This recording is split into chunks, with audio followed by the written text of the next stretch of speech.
Hello दोस्तों, आप सभी का स्वागत है आपका अपने यूट्यूब चैनल शिक्षालय में। तो दोस्तों, आज की इस वीडियो में मैं आप लोग को क्लास 10 इंग्लिश का दोस्तों प्री बोर्ड क्वेश्चन का दोस्तों वीवीआई सब्जेक्ट क्वेश्चन लेके आ चुका हूँ, जो आप लोग को एग्जाम की दृष्टि में काफ़ी इंपॉर्टेंट प्रश्न सब है। चैनल पर पहली बार विजिट किए हो, अभी तक सब्सक्राइब नहीं किया तो सब्सक्राइब कर लीजिए और अपने दोस्तों के साथ ये वीडियो भी शेयर कर दीजिए ताकि उन्हें भी इस वीडियो को लाभ मिल सकेगा। तो चलिए आज की इस वीडियो को शुरू करते हैं।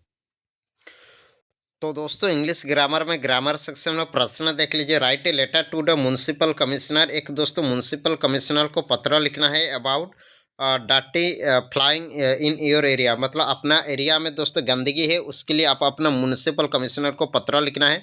तो इस प्रकार आप लोग लिख लीजिएगा, टू द म्युनिसिपल कमिश्नर। यहाँ आप लोग को एड्रेस दीजिएगा, जिससे मैं यहाँ पर बोकारो को एड्रेस दिया हूँ, बोकारो। और यहाँ पे आप लोग डेट बैठा लीजिएगा जिस तारीख को आप लोग को लिख रहे हो ये लेटर। उसके बाद लिख लीजिएगा subject complain about the dirt and filth in our colony. इस प्रकार से लिख लीजिएगा। फिर डियर सर आप लोग लिख लीजिएगा। उसके बाद जैसे का तैसा ही आप लोग लिख लीजिएगा। फिर लिख लीजिएगा I would like to draw your attention. मैं अपना ध्यान इधर आकर्षित करता हूँ। To what to the daily increasing डाट, मैंने दिन प्रतिदिन दोस्तों इंक्रीजिंग गंदगी बढ़ रही है। And fifth in your colony it's becoming a huge problem since it is a reason of all stinky smell and mosquito. जी हाँ दोस्तों, इसके कारण दोस्तों बहुत बड़ा समस्या हो रही है हम लोग को दोस्तों। स्मेल बदबू आ रही है और मच्छर भी दिख रही है। उसके बाद आगे लिख लीजिएगा no sweeper come to sweep और even sweep colony it has been huge dustbin by the abundance of this field. उसके बाद लिख लीजिएगा it is a really dangerous as it's may be reason to the several disease like malaria jaundice diarrhoea ETC, so it must not be ignored. तो दोस्तों ये हम यही बोला गया है कि इसके इसके कारण दोस्तों हम लोग को ये मलेरिया जॉन्डिस डायरिया ये सब दोस्तों बहुत प्रकार का नाना प्रकार की बीमारी हो सकती है, इसलिए इसे हम लोग इग्नोर नहीं करना चाहिए। फिर उसके बाद नीचे आप लोग लिख लीजिएगा therefore I request you to take a problem personally and do the needful. I will be obligate to you लिख लीजिएगा। थैंकिंग यू लिख लीजिएगा। योर फेथफुली लिख के यहाँ पे अपना नाम लिख लीजिएगा।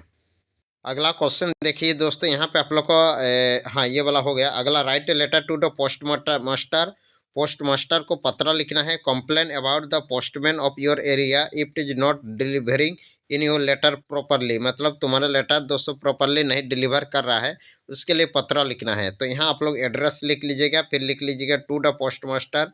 यहाँ पे जैसे मलकागंज पोस्ट ऑफिस लिख लीजिएगा। फिर डियर सर लिख लीजिएगा। उसके बाद आप लोग जैसा इस प्रकार से लिख लीजिएगा I back to draw your kinds of attention. मैं आपका ध्यान आकर्षित करता हूँ toward the negligence of duty of Kuldeep Singh. It is a postman of our zone. हमारे जोन का कुलदीप सिंह एक पोस्टमैन है। He does not deliver the dak in time.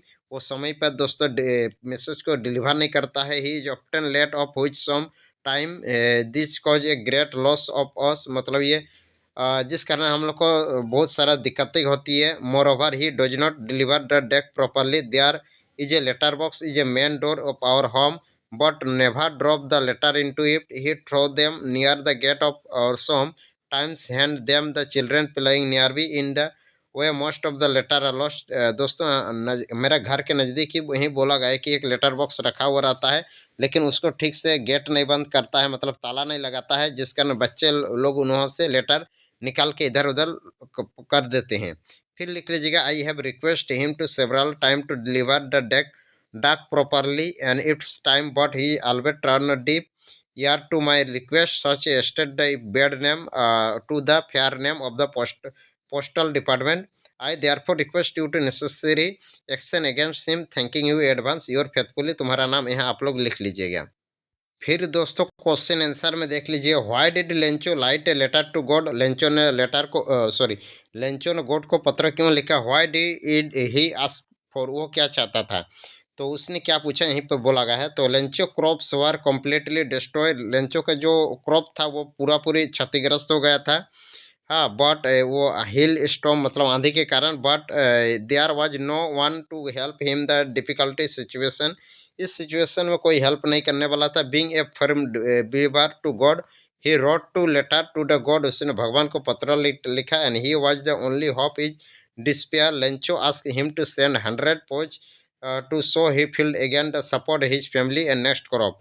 वहीं लेंचो दोस्तों 100 पोज मांगा गया था जिससे अपना फैमिली को चलाने सके अच्छा खासा नेक्स्ट क्रॉप में। उसके बाद आप लोग हैविंग लॉस्ट ऑल होप, पूरा आशा खो दिया था। Lencho thought of writing a letter to God, he request God to send him a 100 pesos to sow his field again, he wrote them the need money and live until a new crops come. If God cannot help, his family would be face स्ट्रवन। वहीं बोला गया है कि letter, एक पत्र लिखा गया था, आप लोग कहानी पढ़े होंगे, इसके बारे में आप लोग को लिखना है। अगला क्वेश्चन देख लीजिए दोस्तों। अगला question, why is mister Pumphrey worried about Tricki, Tricki से मिस्टर पंपरी क्यों दुखी था? तो इसका उत्तर इस प्रकार से लिख लीजिएगा, mister Pumphrey is worried about Tricki because he is unwell, वो अस्वस्थ थी।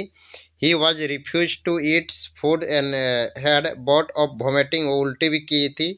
She feel that the suffering from a serious health issue is such as malnutrition. अगला क्वेश्चन देख लीजिए, give a character sketch of Bholi. Bholi का दोस्तों character sketch लिखना है, मतलब भोली का पूरा लाइफ साइकिल के लिखना है। भोली का क्या था, क्या नहीं था, गर्ल था, बॉयज था, उसके जन्म कहाँ हुआ था, गरीब फैमिली से, पुअर फैमिली से, इसके बारे में पूरा लिखना है। तो इस प्रकार आप लोग लिख लीजिएगा। भोली वाज ए सिंपल, भोली एक सिंपल थी बट सेंसिटिव लड़की थी। Unfortunately she suffered from a head injury and small pox, किंतु वो स्मॉल फॉक्स से दोस्तों वो ग्रासित थी। It made her suffer all through her life. She could not speak till she was a 5।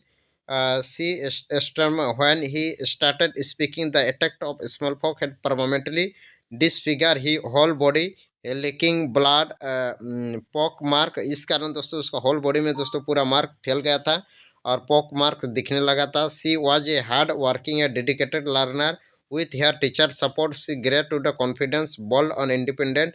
Seeing her teacher fed her abilities, she made of effort to improve herself. Her confidence and bold attitude to rise and her voice against a social evil proved that she was educated to true sense of the term. आगे दोस्तों यहाँ पे paragraph writing में देख लीजिए। Paragraph writing है, right है paragraph in about 150 word on the one of the flowing topics. कोई भी एक टॉपिक्स पे आप लोग को पैराग्राफ राइटिंग लिखना है। यहाँ इतना सारा टॉपिक्स दिया गया है। The season you like most, कौन सा सीजन तुम्हें पसंद है, वैल्यू ऑफ गेम या माई बर्थडे पार्टी। चलिए मैं आप लोग को इनमें से एक के बारे में बता देता हूँ। जैसे वैल्यू ऑफ गेम के बारे में ही आप लोग को लिख लेता हूँ। तो इस प्रकार से आप लोग लिख लीजिएगा, चाहे तो इसको स्क्रीनशॉट ले लीजिए। जैसे यहाँ बोला गया, game are important parts of education. Game important parts of है हम लोग का एजुकेशन का। They are necessary parts of life and essential for study. What study are the mind, games are to the body, its benefits can ignore the mental and physical fitness of person. इससे दोस्तों हम लोग को मेंटल्स और physical fitness भी कर सकते हैं आदमी लोगों को। After a hard day of school a student needs something so get away of the bed boredom. Games are one of the best way of the mind strong and fresh. Games दोस्तों एक प्रकार का mind strong रहता है, मजबूत रखता है और फ्रेश भी करता है।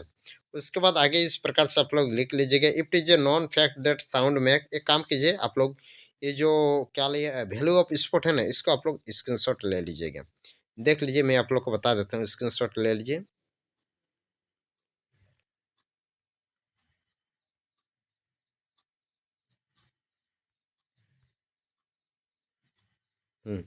इतना ही था।